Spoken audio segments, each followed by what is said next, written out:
Bonjour à toi et bienvenue dans le podcast Les Sentiers du Possible. Je suis Alexandra Ridou, coach certifiée et fondatrice de Randose, pour t'accompagner à cheminer vers une vie pleine de sens et d'impact. Chaque lundi, je te partage mes réflexions et outils pour t'aider à atteindre les sommets de ton épanouissement. Et les mercredis, je te laisse découvrir une interview inspirante d'invités qui vivent la vie qui leur correspond vraiment. Ah, et j'ai oublié, je t'invite à écouter chaque épisode en marchant.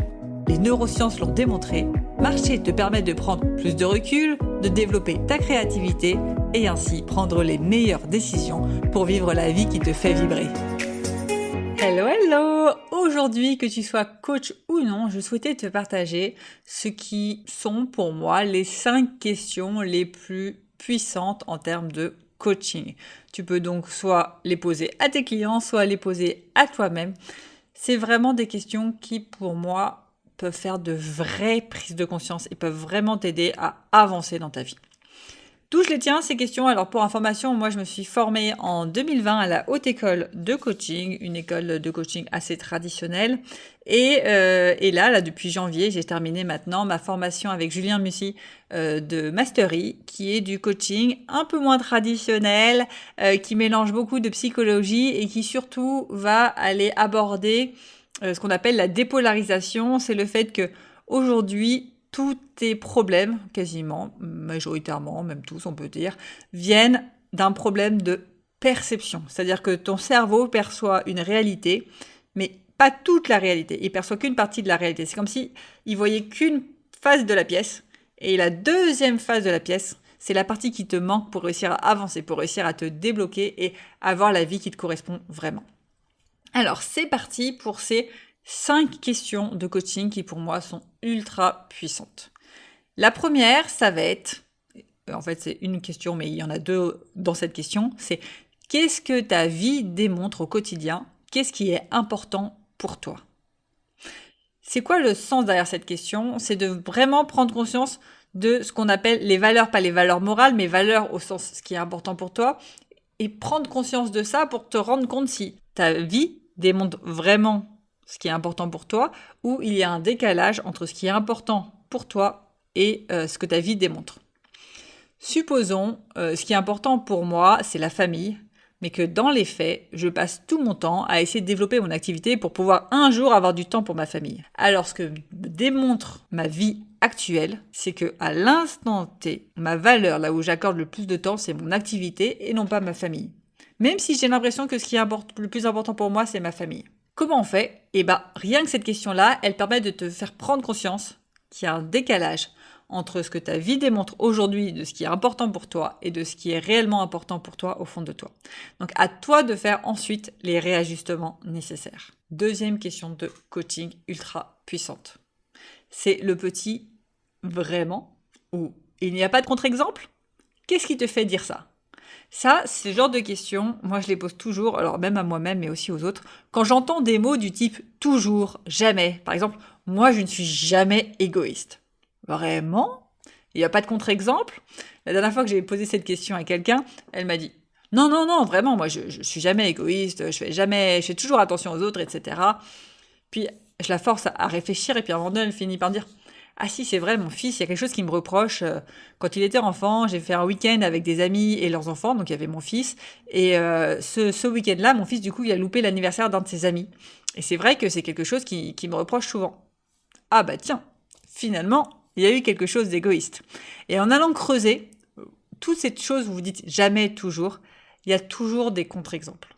Parce que vous ne pouvez pas être que quelque chose et pas son opposé. On est tout et son contraire à la fois. Vous avez beau vous penser ultra altruiste, je suis sûre que par moments vous êtes égoïste.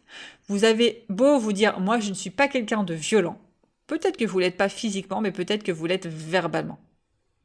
Et en général, supposons que vous n'êtes même pas violent verbalement, mais j'en doute, les gens qui sont vraiment zéro violence verbalement et physiquement sur les autres, c'est les gens qui sont les plus violents avec eux-mêmes de l'intérieur. Donc vous avez sous une autre forme de la violence. Donc dès que vous utilisez les mots toujours, jamais, c'est des ou rien, ou des petits mots comme ça, des généralités, questionnez-les. C'est votre cerveau qui vous joue des tours. Il voit qu'une face de la pièce, il voit pas l'autre. De la même manière, il y a toutes les croyances limitantes. Une croyance limitante que j'en compte beaucoup, moi, avec mes coachés, c'est « Ah non, mais il faut choisir entre bien gagner sa vie ou faire un job qu'on aime. » Vraiment? Qui a dit ça? Moi, j'ai pas l'impression d'avoir eu ce choix à faire. Allez questionner aussi, du coup, vos croyances limitantes. Les vérités que vous pensez absolues, et sont-elles vraiment vraies? Très souvent, c'est parce que vous avez des exemples que c'est vrai, et que votre cerveau, du coup, il faut caler sur la face de la pièce qui va dire « Oui, ma croyance, elle est vérité ». Mais il y a une autre face de la pièce, en général, on arrive toujours à trouver des contre-exemples où on trouve son contraire, et donc il y a des gens qui prouvent le contraire. Donc voilà, bien faire attention à toutes ces généralités, parce que ces généralités, ces croyances limitantes, finalement, c'est ce qui va dicter vos décisions, c'est ce qui va dicter votre vie.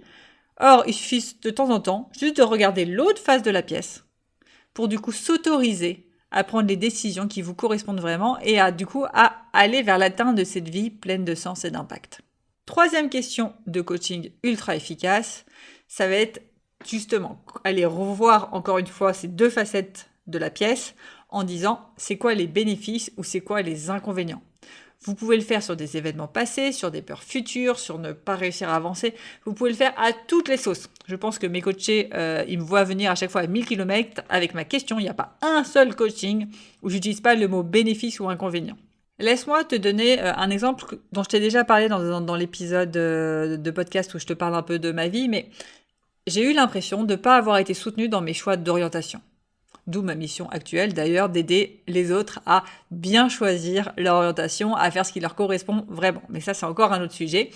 Mais au début, je ne voyais vraiment pas du tout les bénéfices à ne pas avoir été soutenue dans mes choix d'orientation et ça me pesait au quotidien. Je me disais quand même, j'aurais préféré avoir été soutenue, c'est pas cool, un parent, il est censé soutenir ses enfants, bref, toute l'histoire qu'on se raconte. Mais j'ai commencé à travailler sur cette charge. Du coup, ce que j'appelle une charge, c'est quelque chose du passé qui est encore un peu douloureux. Et ça m'a permis de voir en fait tous les bénéfices à ne pas être soutenu. Si j'avais été soutenue, je n'aurais jamais autant assumé mes choix. Je n'aurais jamais eu autant la niaque de y arriver par la suite en assumant mes choix. J'aurais jamais vécu la vie qui me correspond vraiment. Et c'est aujourd'hui ça qui me permet de me libérer, d'avoir justement un besoin de soutien extérieur, qui me permet donc de faire mes propres choix qui me correspondent vraiment. Et cette prise de conscience m'a vraiment aidé aussi à amener mes clients à un niveau supérieur. Puisqu'au début, je pensais que pour aider mes clients, il fallait que je les soutienne à fond dans leurs décisions. Donc j'étais à fond dans le soutien. C'est bien, tu vas y arriver, tu vas trouver ta voie, etc. Mais en vrai, le soutien a autant de côté négatif que de côté positif, pardon. Et du coup, mon rôle, c'est pas que de les soutenir. Mon rôle, c'est de les challenger au même niveau que je les soutiens. Et quand j'ai compris ça, j'ai pu enfin accompagner mes clients à un autre niveau parce que j'ai accepté que dans le challenge, il y avait du bénéfice et que dans le soutien, il y avait du négatif. Mais tu vois que si j'avais pas travaillé cet événement du passé qui m'avait fait mettre le soutien sur un piédestal et le challenge en mode c'est pas bien, ça aide pas les autres, ça rend la dépression, etc., je n'aurais jamais pu me développer à ce niveau-là et j'aurais jamais pu aider mes clients à se développer à un niveau supérieur. Donc dès que tu as un événement passé, que tu as l'impression qu'il est douloureux, ou tu sens qu'il y a comme un poids, comme une charge que tu vois cet événement du passé plus négatif que positif. Force-toi à trouver les bénéfices de cet événement passé où tu vois que le côté négatif. Et de la même manière, si tu as des peurs futures, c'est parce que tu vois que le négatif, que quelque chose se réalise. Force-toi à y voir le positif. Si tu as peur de manquer d'argent à l'avenir, de prendre des risques financiers, va chercher les bénéfices justement à avoir moins d'argent, les bénéfices à peut-être foirer et à devoir, je prends l'exemple de ceux qui se lancent dans le coaching, mais les bénéfices à devoir reprendre un job de salarié. Ok, c'est quoi les bénéfices? Et plus tu verras les bénéfices à tes peurs, que du coup les bénéfices à ce que tes peurs se réalisent, plus tu pourras prendre des meilleures décisions, libérer de tes peurs et du coup les décisions qui te mèneront vraiment à tes objectifs.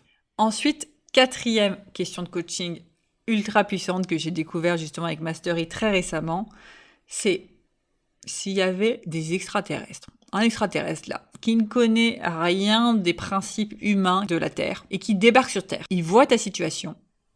Qu'est-ce que se dit cet extraterrestre? À quoi sert cette question?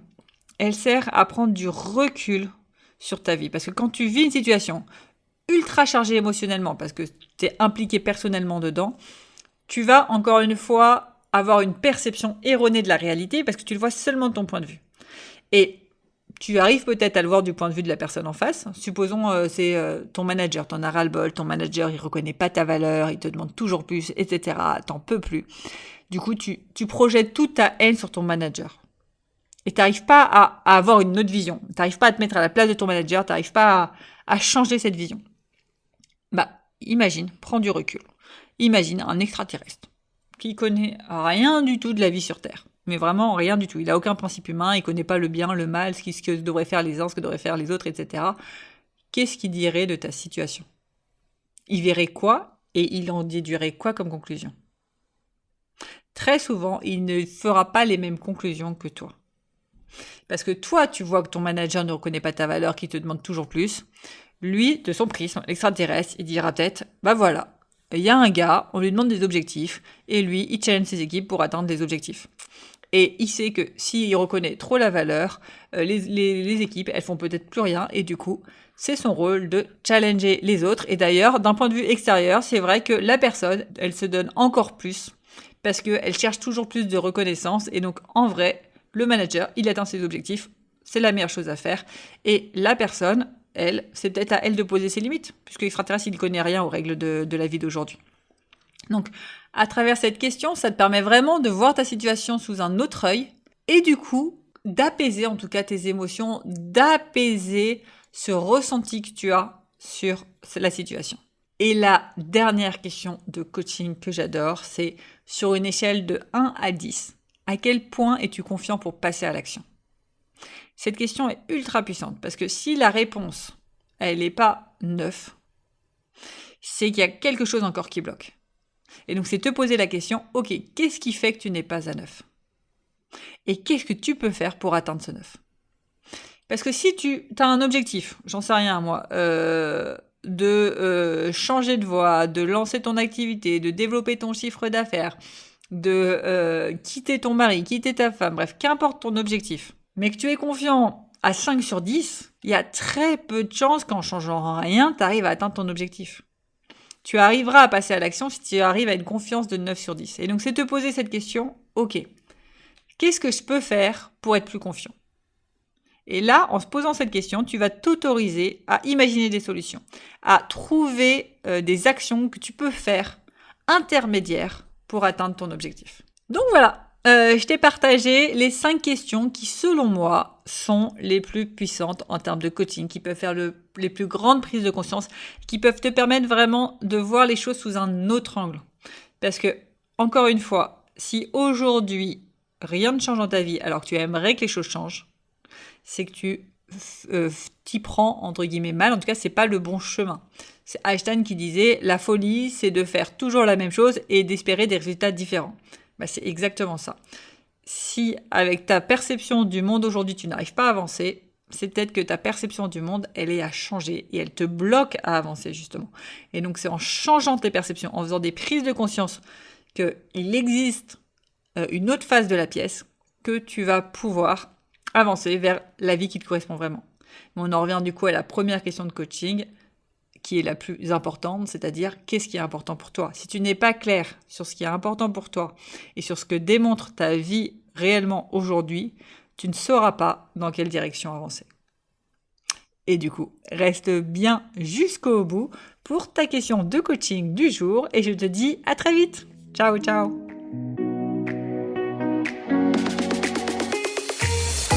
Avant de te plonger dans la question de coaching du jour, pense à rejoindre la plateforme d'exercice en ligne du podcast pour y retrouver les notes d'épisode, les questions de coaching et l'action à réaliser pour cheminer pas à pas vers une vie pleine de sens et d'impact. Le lien est en description de l'épisode.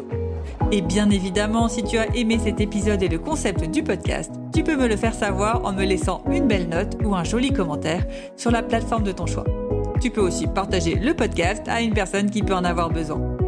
Et c'est parti pour tes 2 minutes de coaching et on se retrouve très vite dans le prochain épisode. Bye bye!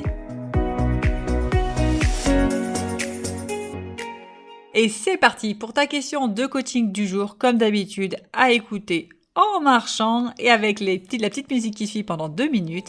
Et la question est, qu'est-ce qui est justement important pour toi et qu'est-ce que ta vie démontre réellement au quotidien? Qu'est-ce qui est important pour toi et qu'est-ce que ta vie démontre réellement au quotidien?